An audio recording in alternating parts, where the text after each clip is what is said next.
Shalom, je suis ravie de te retrouver encore ce soir pour un échange particulier, pour une communication particulière de la part du Seigneur. Je te prie de rester jusqu'à la fin de cette vidéo. Je te prie de regarder attentivement, d'écouter attentivement. Je te prie de considérer tout ce qui se dira ici et de toi-même consulter le Saint-Esprit et les Écritures. Pour toi qui ne l'as pas encore rencontré, je te prie, prends un instant, écoute. Dieu a envie de te parler. Dieu a envie de te sauver. Cette terre n'est pas appelée à t'accueillir éternellement. Tu partiras, mais où iras-tu?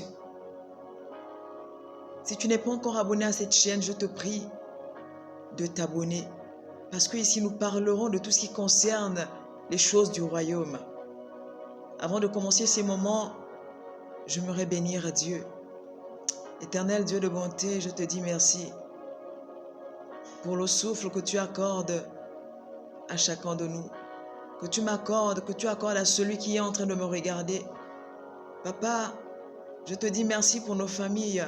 Je te dis merci pour la foi de tes enfants que tu fortifies. Je te dis merci pour cette personne inconvertie qui est en train de me regarder. Je te dis merci pour la conversion qui est en train de rentrer dans son cœur. Je te dis merci parce que tu es en train de faire du bien à cette personne qui doit se rapprocher de toi. Oh Jésus, tu es fidèle. Sois élevé, la gloire simplement te soit rendue, tendre Père de gloire. Conduis-nous dans d'autres proportions, Abba Père. Conduis-nous dans une dimension où toi tu es. Conduis-nous dans une dimension où toi tu règnes. Seigneur Jésus, nous n'avons que toi. Tu es notre pierre angulaire. Tu es celui sur qui, Père, notre foi repose. La majesté, toute la gratitude te soit rendue. Merci Jésus. Père, conduis ces moments. Prends le contrôle. Parle à un cœur. Touche une vie. Sensibilise une vie, transforme une vie, éveille une conscience, éveille l'âme, ô Dieu, des uns et des autres. Sois élevé, toute la gloire te revienne. Dans le nom précieux de Jésus que nous venons de prier, je dis Amen. Alors aujourd'hui, le message porte sur la tentation qui est une arme puissante utilisée par le diable. La tentation est utilisée puissamment par le diable. À tel point que certaines personnes, lorsqu'elles sont tentées, ne savent pas si elles sont tentées, bien sont mises en épreuve. Aujourd'hui, je ne vais pas tenter d'apporter une différence entre la tentation et l'épreuve. Mais je vais essayer d'expliquer de façon brève ce qu'on entend par ces deux termes. Sinon par ces deux expériences vécues par l'homme. La tentation est une expérience qui a pour but d'éveiller les désirs ou l'envie chez une personne. La tentation t'emmène à désirer des choses qui vont à l'encontre de la volonté de Dieu.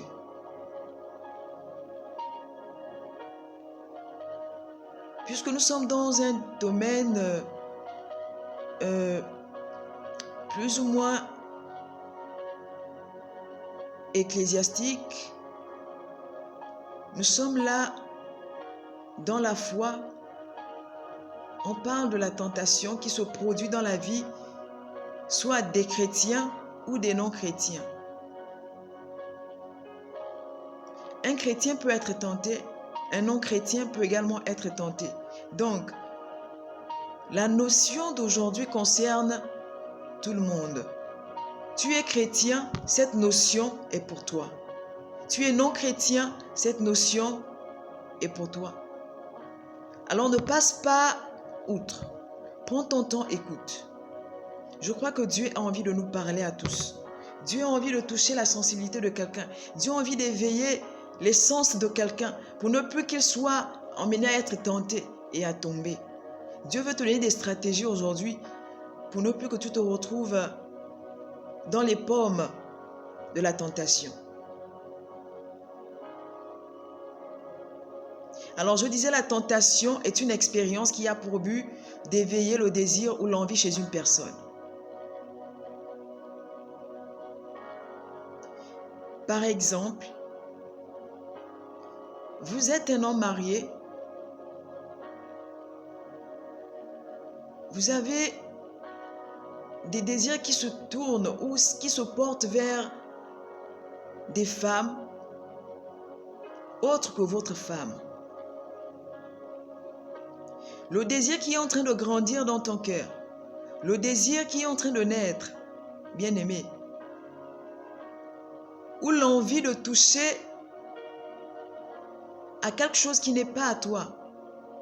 Tu as tellement envie de posséder quelque chose qui n'est pas en toi, l'envie se crée. À cet instant, tu es tenté d'aller voler. À cet instant, tu es tenté d'aller coucher avec la femme ou le mari d'autrui. Alors là, nous parlons de la tentation. Tu brûles tellement que tu as envie de commettre l'acte. Tu brûles tellement que tu as envie de toucher à ce qui n'est pas à toi. Tu sens qu'il y a une voix qui te dit, écoute, tu ne dois pas le faire.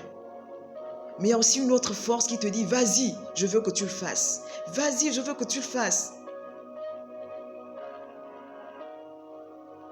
Lorsque tu es dans cette phase, il faut apprendre à être fortifié. Sinon, quoi, tu tombes.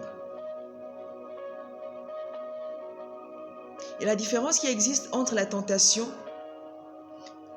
et l'épreuve, c'est que l'épreuve est une expérience ayant pour but de faire connaître la valeur d'une chose ou d'une personne.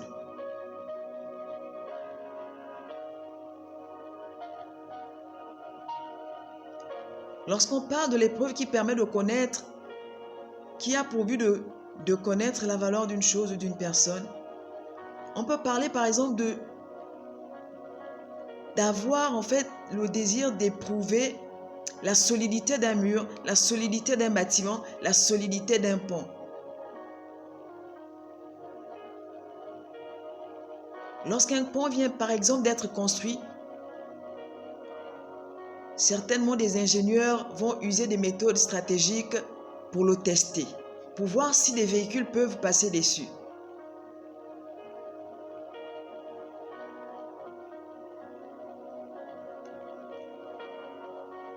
Ou encore, nous pouvons parler de mettre un travailleur à l'épreuve. C'est-à-dire qu'on veut voir à quel point ce dernier est dévoué pour son travail. On lui demande par exemple à un instant précis de l'année de prendre des congés, sachant qu'il y a le bilan de l'année à faire. On met ce travailleur à l'épreuve pour voir s'il partira sans avoir laissé le bilan de son service.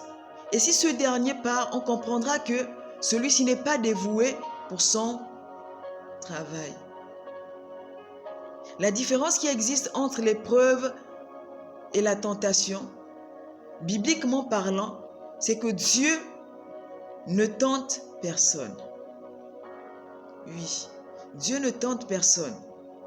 Il est fort évident que le Dieu que nous prions n'est pas l'auteur de la tentation. Par contre, Dieu, ce qu'il sait faire, c'est mettre à l'épreuve.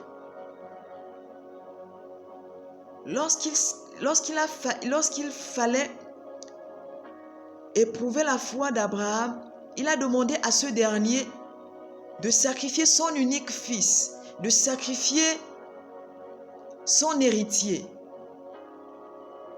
Abraham, mis à l'épreuve par le Seigneur, a obéi. Alors là, Dieu a su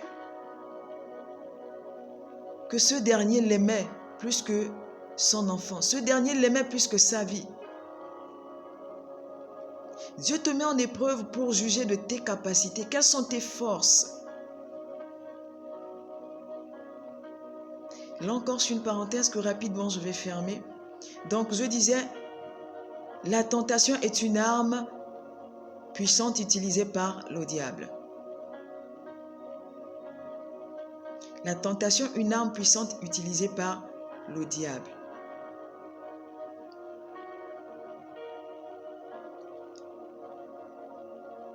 Dieu ne tente personne. Dieu ne va jamais te tenter.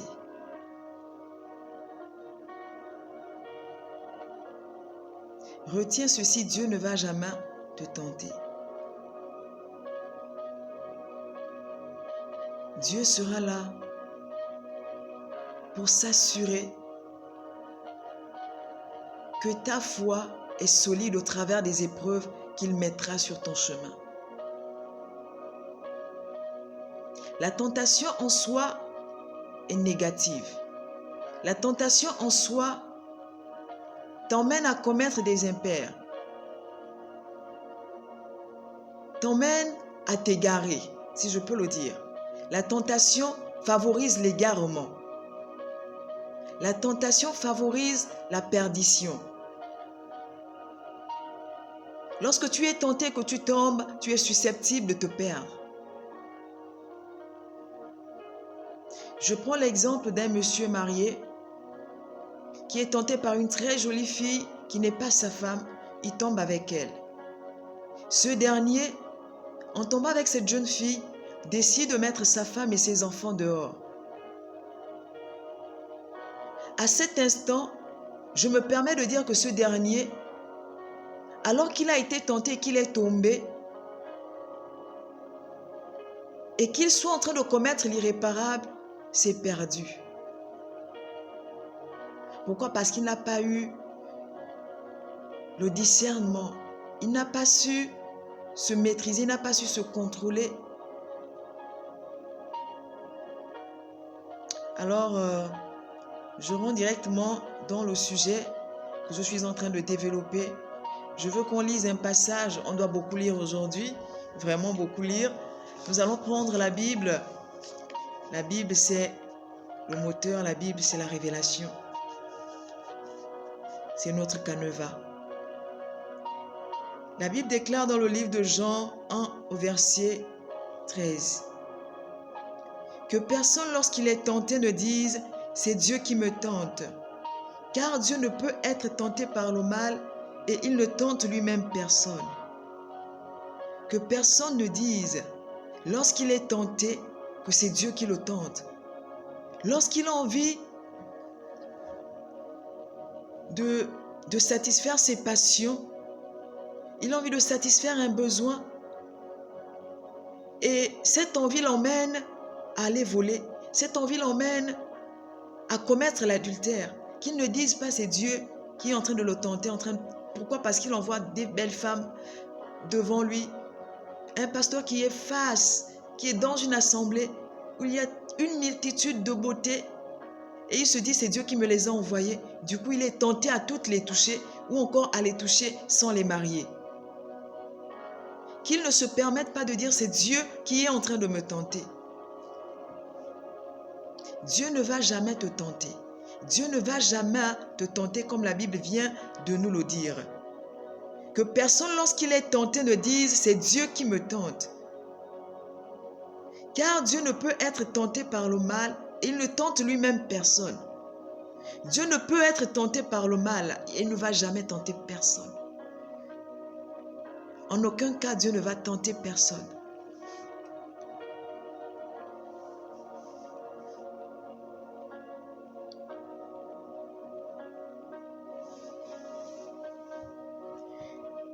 Alors, nous allons répondre à deux questions fondamentales par rapport au thème qui est proposé. Comment le diable fait-il pour te tenter? Le diable est stratège. Le diable, c'est quelqu'un qui te pousse à te perdre. De la même façon, Dieu pouvait dire, il met devant toi la vie et la mort, à toi de faire le choix. Il te met devant le fait accompli. À toi de décider.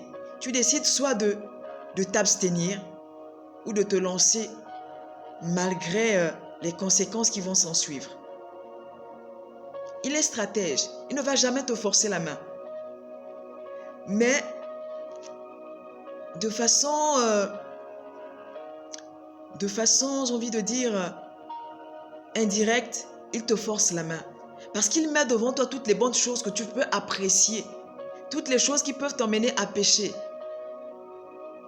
Toutes ces choses feront que le diable t'atteigne.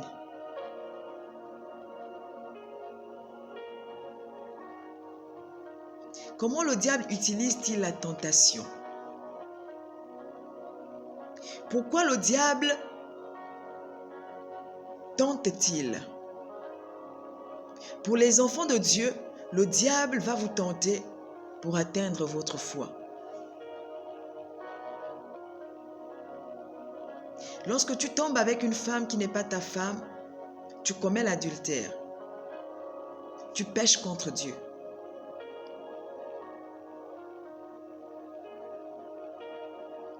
Et si tu demeures dedans, ta foi va commencer à vaciller.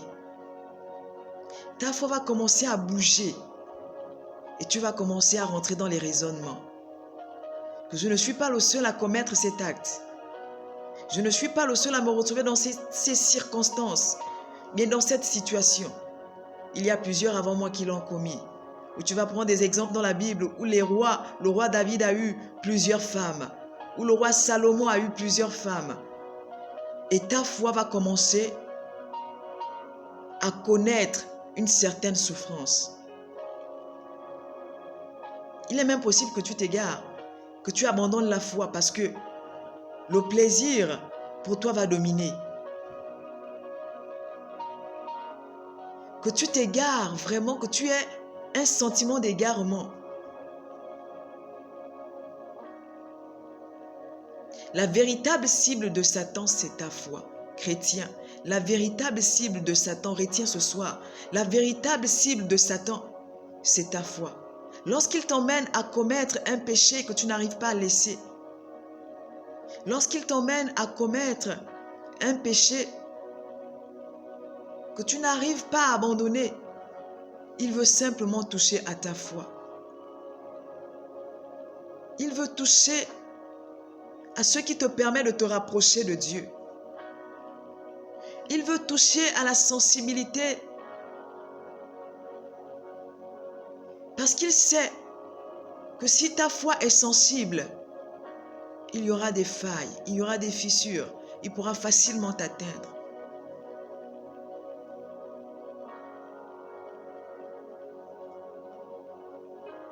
Lorsque Satan touche tes études,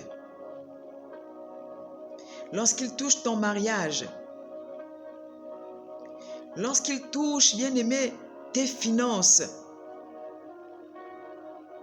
c'est pour effréner ta foi.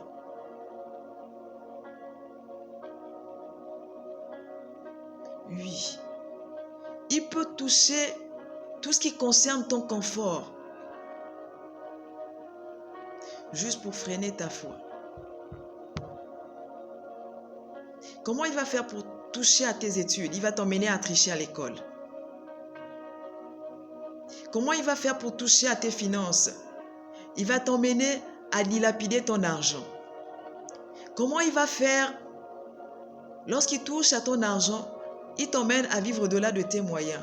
Il te tente avec des choses qui coûtent énormément, excessivement cher. Lorsqu'il touche à ton mariage, il t'emmène à regarder dehors. Ce sont des exemples que je cite parmi tant d'autres. L'objectif de ce message, c'est que les chrétiens prennent conscience. Alors là, je vais toucher maintenant les non-chrétiens.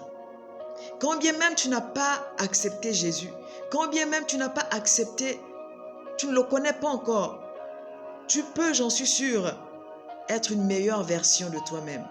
Tu n'as pas besoin de voler pour survivre. Tu n'as pas besoin, bien-aimé, de te prostituer pour survivre. Mais tu as besoin de Dieu pour tenir ferme dans les mauvais jours. Tu as besoin de Dieu. Toi qui es non converti, tu as besoin de Dieu pour tenir dans les jours mauvais, pour tenir lorsque le diable viendra te tenter. Tu as besoin de Jésus. Alors là, je répondais à la question du pourquoi le diable tente-t-il pour les chrétiens et pour les non-chrétiens. Je passe directement au fait que le diable, lorsqu'il t'attaque, c'est parce qu'il voit qu'en toi, il y a un manque. Comment le diable fait-il pour te tenter? Il te tente à partir du manque qui existe déjà. Il y a un besoin. Il y a une envie. Il va se révéler au travers de cette envie.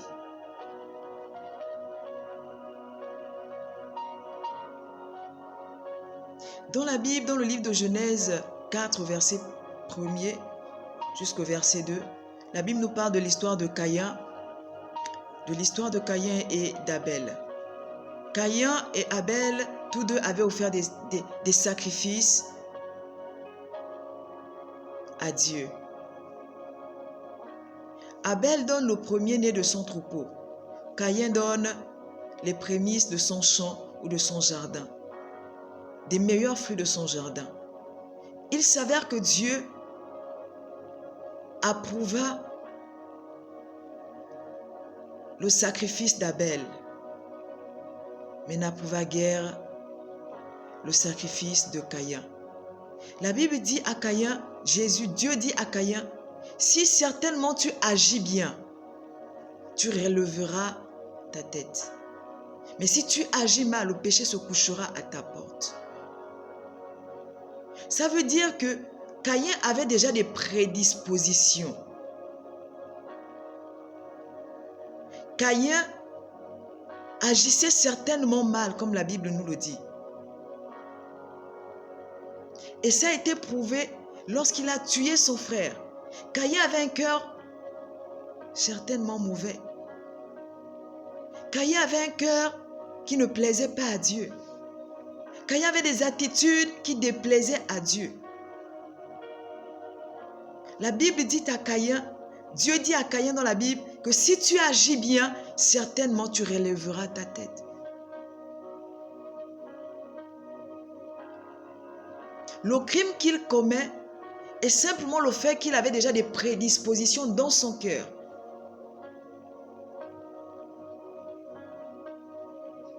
La jalousie est l'une des choses qui a poussé Caïn à tuer Abel. Donc le diable a simplement utilisé la jalousie qu'il avait dans son cœur pour atteindre Caïn. Et cette jalousie qui s'est tournée vers son frère, c'est-à-dire que pourquoi Dieu a honoré mon frère, pourquoi pas moi? Le diable lui a dit, tue-le. Pourquoi lui, pourquoi pas toi? Il y avait en fait en lui des prédispositions qui l'ont emmené à tuer son frère.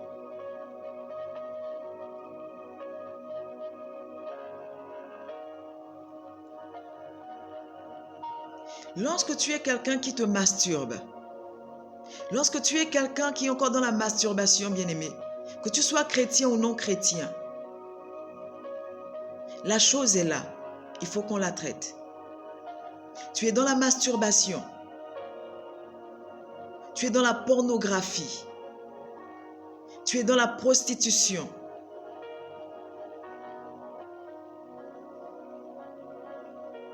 Dieu va simplement utiliser ces choses contre toi.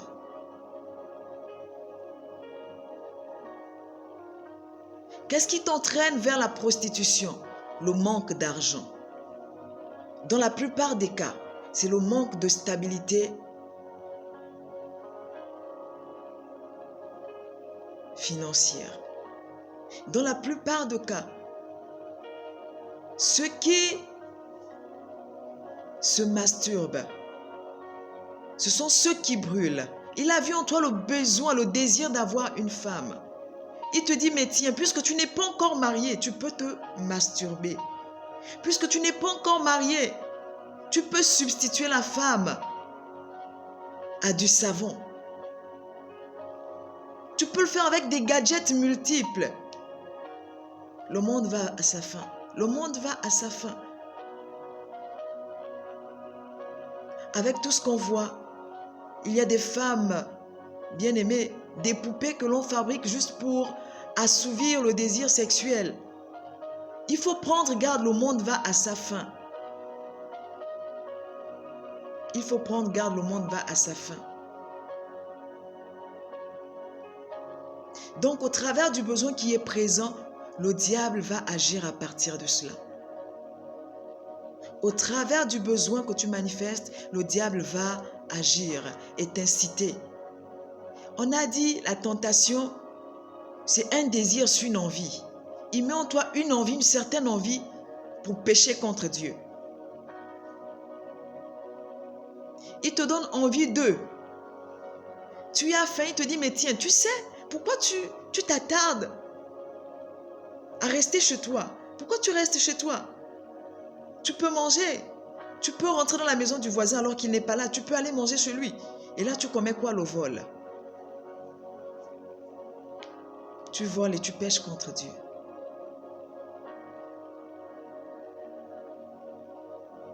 Ou encore alors que tu es en jeûne, il vient te dire, mais tu peux manger.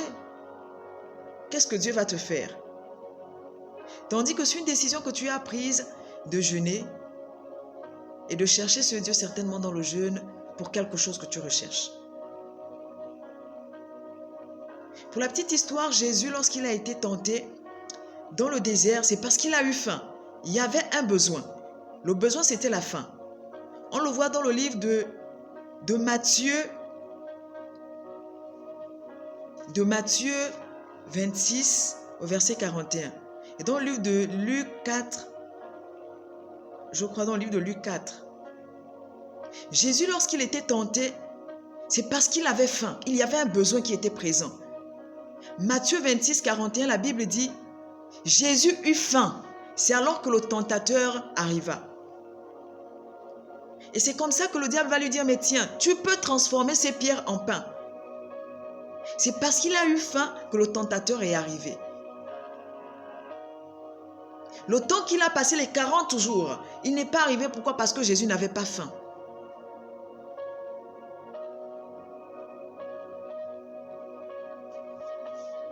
Donc le besoin,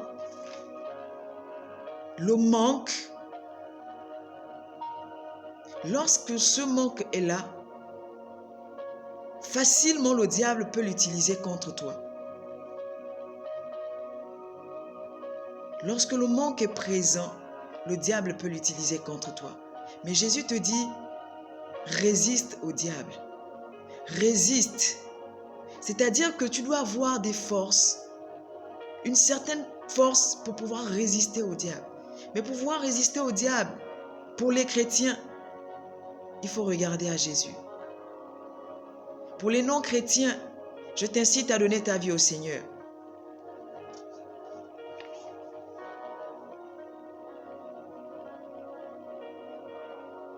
Alors j'ai donné quelques solutions pour répondre à notre problématique de comment faire pour vaincre la tentation. Comment faire pour vaincre la tentation? Pour vaincre la tentation, il faut détecter ton mal. Pour vaincre la tentation, il faut détecter ce qui t'ennuie, ce qui t'embête, ce qui pourrait te faire tomber.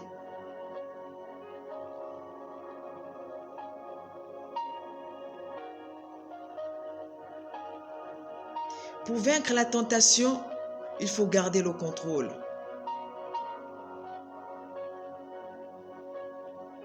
Il faut garder le contrôle. C'est-à-dire que quand bien même l'envie est là, lorsque l'envie vient, si tu es chrétien, commence à prier et à chasser toute pensée vaine, que toute pensée qui n'obéit pas à Dieu soit condamnée. Que toute pensée ou encore que tout désir qui n'obéit pas à la volonté de Dieu, qui ne rentre pas dans la volonté, dans le cadre de la volonté de Dieu, que cette pensée se prosterne simplement. Oui.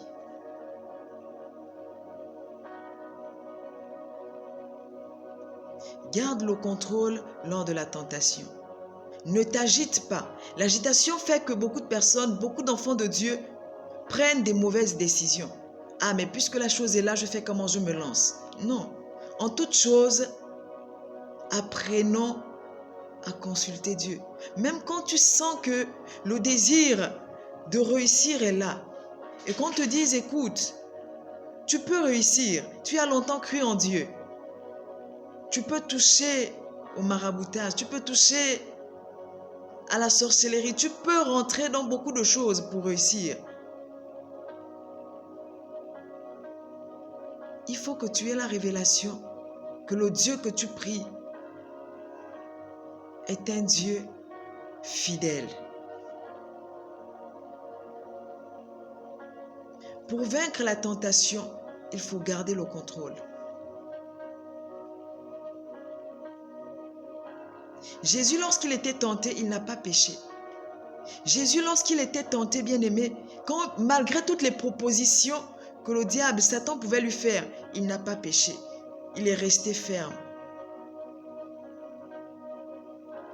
Si c'est le travail que tu cherches, Dieu est capable de te le donner.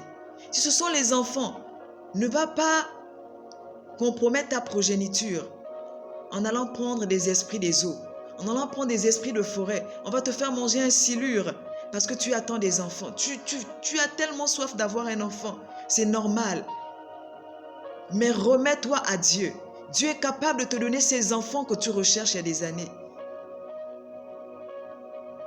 Le diable viendra te dire, mais écoute, l'âge passe. Le temps passe. Les enfants n'arrivent pas. Je connais un guérisseur qui peut t'emmener et l'envie s'installe dans ton cœur. Mais tiens bon, garde le contrôle. Je veux qu'on lise un verset dans la Bible, dans le livre de Corinthiens, 1 Corinthiens 10 au verset 13.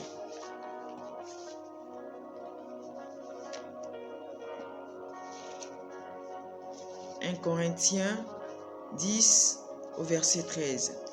La Bible dit dans le livre de 1 Corinthiens 10 au verset 13, « Aucune tentation ne vous est survenue qui n'ait été humaine, et Dieu qui est fidèle ne permettra pas que vous soyez tentés au-delà de vos forces. » Dieu ne va pas permettre que tu sois tenté au-delà des forces que tu n'as pas. Si tu es tenté, regarde à Dieu. Si tu sens que cette envie va t'empêcher, ou bien doit te faire entrer dans un péché qui va t'empêcher de voir la gloire de Dieu, regarde à Dieu. Dis Dieu, je n'ai pas de force. Dis Dieu, je manque de stabilité. Aide-moi. Et lui saura t'aider. Lui saura t'aider. Joseph, tenté par la femme de Potiphar en Égypte, Joseph n'a pas déshonoré son maître, mais Joseph a résisté à la tentation. Joseph a résisté à la tentation. Lorsque Jésus, à Gethsémane, s'éloigne pour prier, il va avec 3 disciples, notamment Pierre et les 2 fils de Zébédée, qui étaient Jacques et Jean. Lorsqu'il les trouve endormis, il leur demande de prier.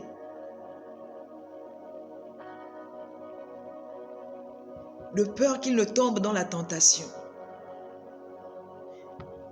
La prière t'empêchera de tomber dans la tentation. La prière te permettra de garder le contrôle. Oui. Lorsque tu es tenté, prie. Lorsque tu es tenté, prie.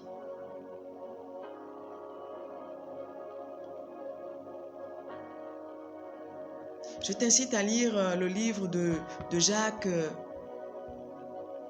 1er au verset 13, qui parle des disciples de Jésus qui se sont endormis.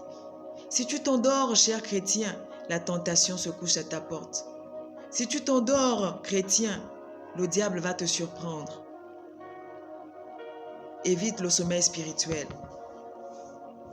Évite le sommeil spirituel. De peur que tu ne sois tenté. De peur que tu ne sois tenté et que tu ne pèches contre Dieu.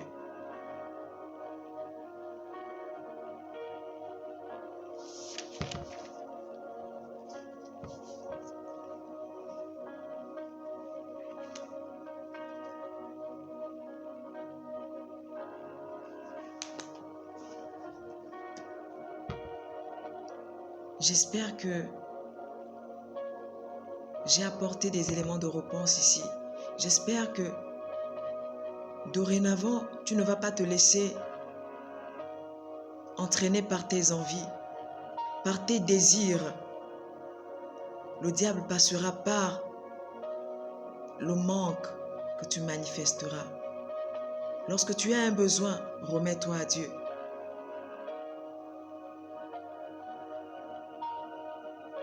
Que Dieu te bénisse, que la gloire de Dieu soit sur toi et que tout ce à quoi tu aspires se réalise.